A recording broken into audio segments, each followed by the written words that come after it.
Hey, wouldn't it be cool if you knew what questions to ask before it was too late? Like hindsight, if they say, hey, if I knew this before, if I knew this when, maybe I would have made a different decision.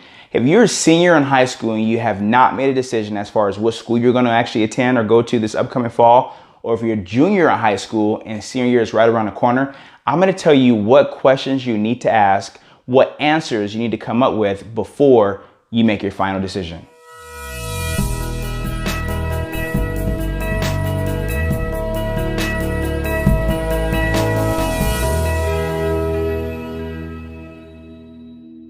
What's up, everybody? This is Josh with the Grade Above College Planning. Hey, before we really get rolling, if you like the content that you're receiving, or if you're new to our channel, please don't forget to subscribe below. Hey, our job here, our only goal is to educate you, inform you, empower you to pay for college at a reasonable price. We want to help you, mom and dad, reduce your out-of-pocket costs for college, and you, student, have the best experience possible. So if you like the information, if you're getting some value, subscribe, like, share this information with other people you might know. Don't forget to check us out on other platforms such as Facebook, Instagram, Twitter, LinkedIn. Reach out to us, subscribe as soon as you can. Hit that button so you can get the latest information that we provide. Thank you. Let's go.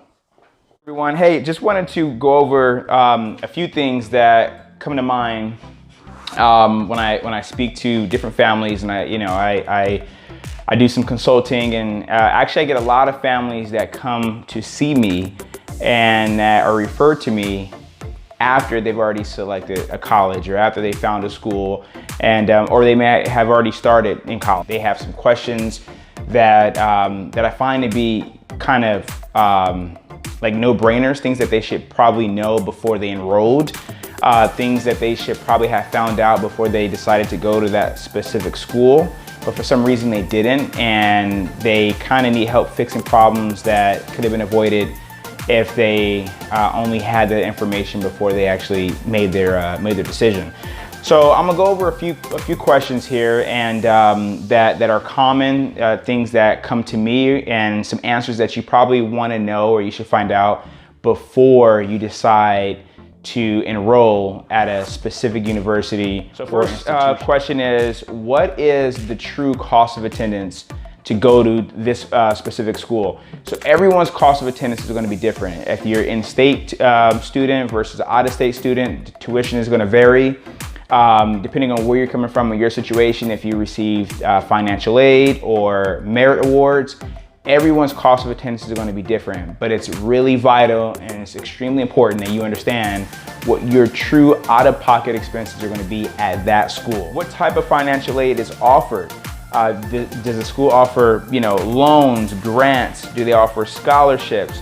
What are the deadlines and the requirements to get those scholarships or to qualify for some of those awards? And what scholarships are currently available? So you could be second semester sophomore and there still might be scholarships available to you that you didn't know about. If I work or have savings, would that have an impact on my financial aid? If so, what type of an impact?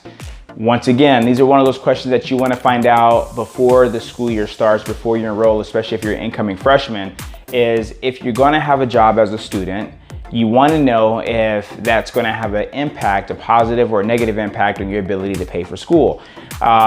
You may not have had a job when you started as a freshman, but you may get one. You may decide to get one, as you're on campus and you realize you need some extra change, but you want to have an idea of what kind of impact that's going to have on your financial aid eligibility. Does your school offer a tuition payment plan? If so, what are their fees and terms?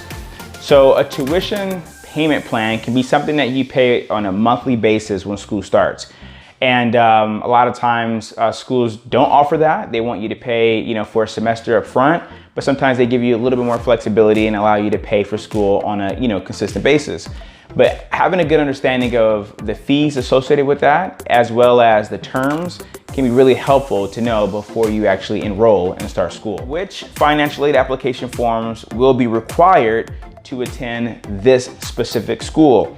So a lot of families find out late in the preparation phase that they may need to do the CSS profile, or the school has additional financial aid forms that they require from the family in addition to the to the FAFSA. So have a good understanding if you're looking to go to one school versus the other. Just because you apply to 5 different schools, it doesn't mean that all 5 are going to have the same requirements for financial aid.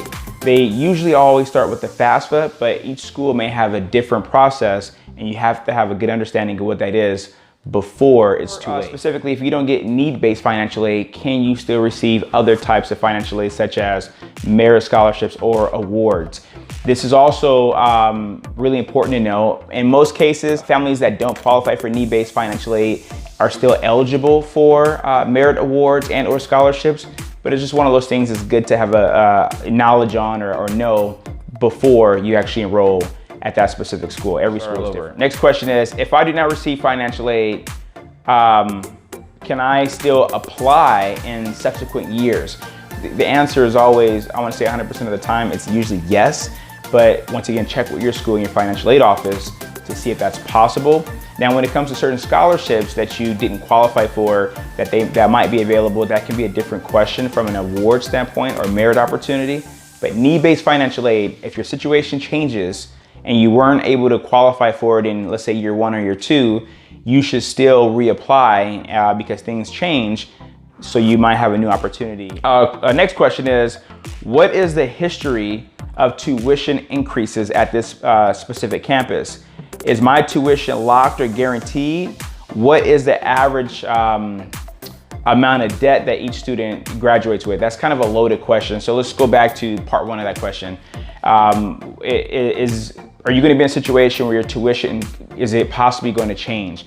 In year 1, you may pay one price, and then coming your senior year, you may be paying a whole different price. You kind of want to have a good understanding of the school's history before you enroll, because if you're going based on costs, or it's going to be a specific amount of money starting, but when you finish it's 5,000, 6,000, or 10,000 more, that's kind of something important to know. So the second part of that question is, what's the average amount of debt that your students or your graduates have when they finish? Next question is, when will I receive my financial aid award letter, and how would I be notified? So a lot of families have no idea once they fill out the FAFSA what to expect next. So if you're on campus taking a visit or a tour, or if you're in communication with the school, the financial aid office, ask that question just so you can level your expectation and have a good understanding of what's to come and what's up next. If you don't know, find out. Call the school. Every university is different. Don't make an assumption because one university did it one way that the other is going to do it that same way. So when you fill out the FAFSA or the financial aid forms, if you're curious to know when you're going to get that award because you have to make a decision, reach out to the school so they can tell you. So next question is, how would outside scholarships affect my financial aid opportunity? That is a really good question because every school would treat this situation differently. So if you got a private scholarship or an opportunity for financial aid from a third party outside the university, they can take that in consideration and say, oh, well, you technically don't need this money because you have it coming in from other sources, and for that reason we're going to dock what we're going to award you for financial aid. At the same time, it may be irrelevant. So this is a really good question to ask. If you get other outside scholarships or other funding, you want to know how is that going to impact your ability to receive financial aid from that specific campus. Some situations, grants can be front loaded, meaning that they can give you most of the money in your freshman year and you have less to work with as years go. You want to know that before you start. You don't want to receive a lot of money in year 1 and thinking that it's going to come raining in the same way in your sophomore, junior, and senior year, only to be surprised that they gave it all to you your first year, and now you got to figure out what to do in the upcoming years. So ask, are the loans, or excuse me, are the grants front loaded? And then the scholarship part, are scholarships renewable? A lot of times when it comes to private scholarships, they're usually not always renewable. The scholarships that are coming from the university, those can often be renewable, but you want to make sure before you enroll. So find out if the scholarships are renewable, as well as if the grants are front loaded. And you have 2 schools that are competing with one another. For example, Duke University in North Carolina you want to go to Duke, but you got a great offer at North Carolina, you want to know if you have the ability to use that offer from North Carolina to get a better offer at Duke.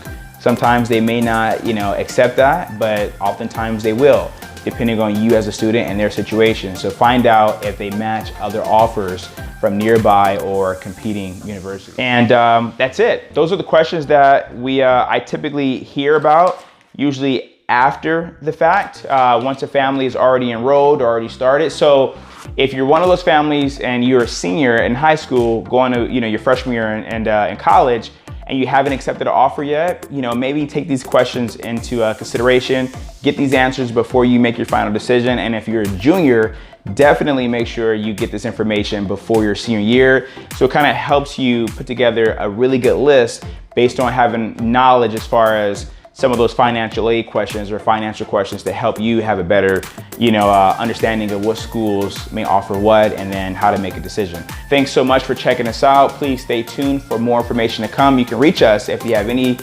questions or concerns at info@agreeabovecp.com, or you can visit our website at agreeabovecp.com. Don't forget to check us out on Facebook, Instagram, LinkedIn, as well as YouTube. Have a good rest of your day. We'll speak to you soon. Thank you.